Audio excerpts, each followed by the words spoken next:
Okay, fam. So here's the assessment that we did, and I do a very thorough assessment just so I could tailor the program directly to what your body needs. So biggest thing that I notice is your right shoulder is already elevated more than your left. That means we're holding a lot of tension in this left side. So the next couple movements that I review, we'll be able to see what's going on a little bit more detail.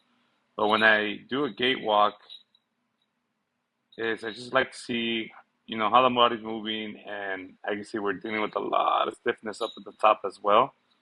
And it could just be muscle guarding and tightening just to prevent you from, getting yourself more injured.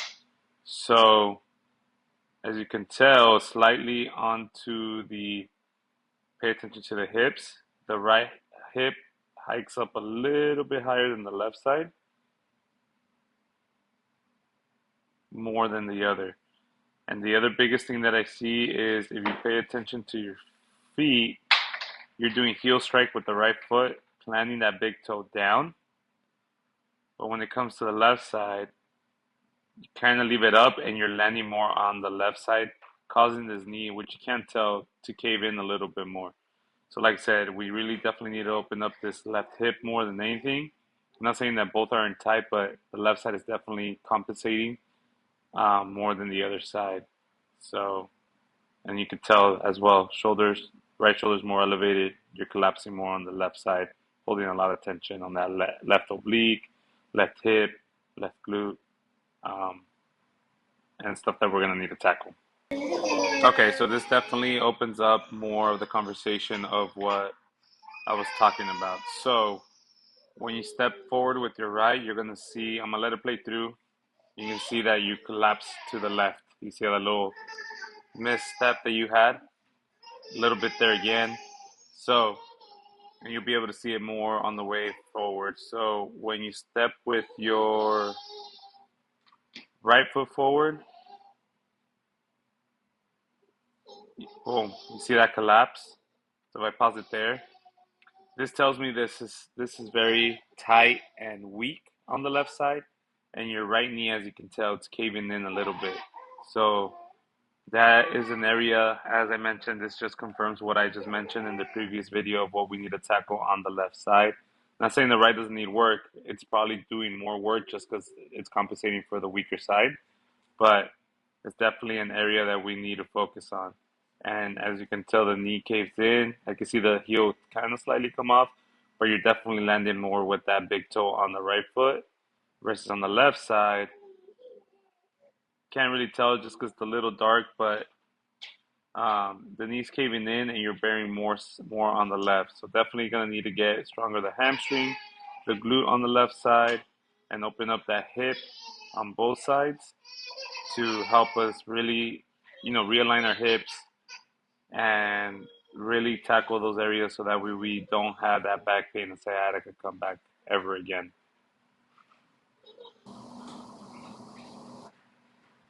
Okay, so what I see here, we're looking for flexion and extension of the spine. So flexion of the spine when you touch your toes, not bad, but definitely we're gonna need an area to work on.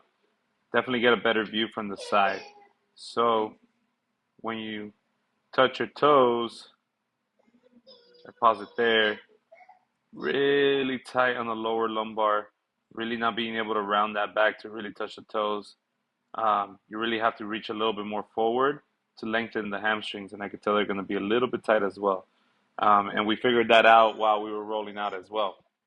So definitely an area that we need to focus on is getting stronger in the flexion, so that way you feel comfortable anytime you reach down and touch your toes or pick something off the ground.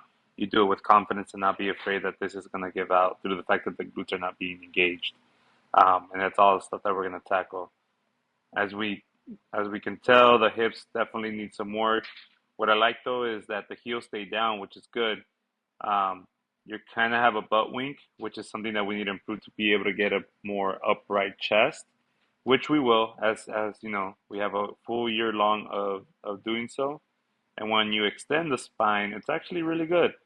That's kind of where we want the arms lined up to the ears, all the way down to the hips. So on the extension, we have no problem touching the toes. Definitely need to be able to round that back a little bit more.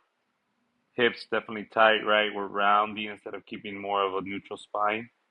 And extension is good. Definitely, need some work on it, but it's not bad. This is definitely something we're going to focus on is improve our lateral movement.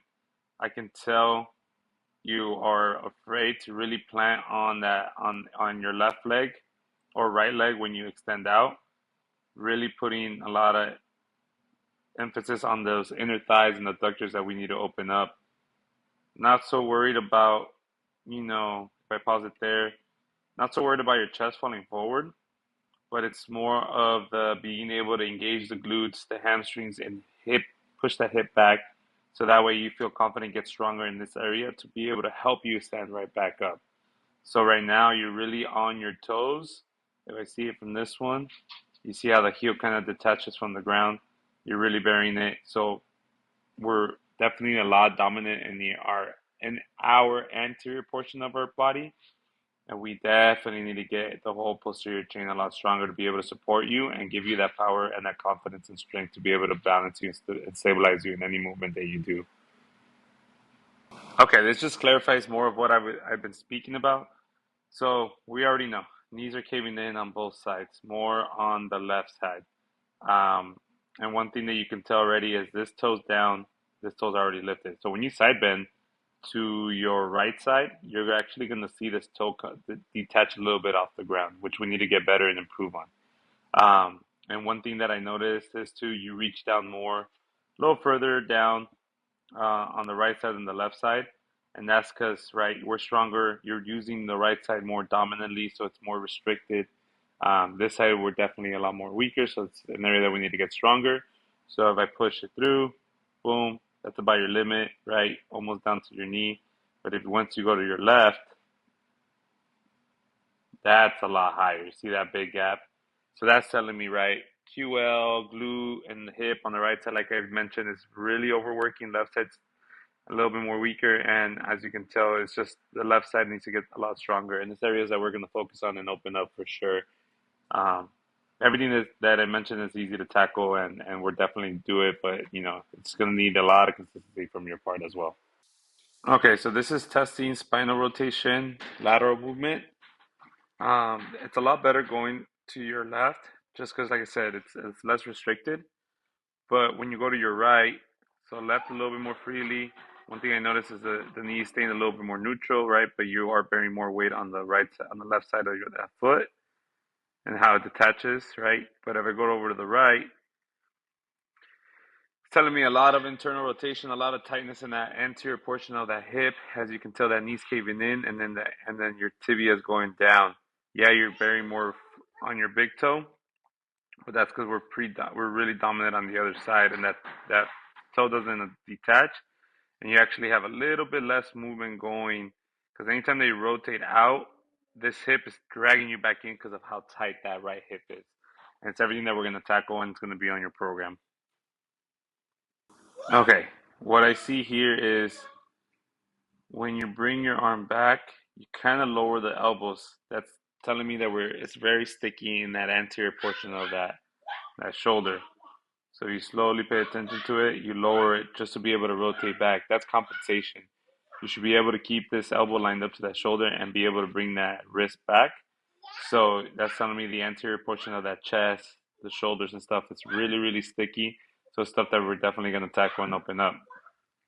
Now, when you touch your right, this clarifies as well and confirms how the right shoulder is more elevated than the left.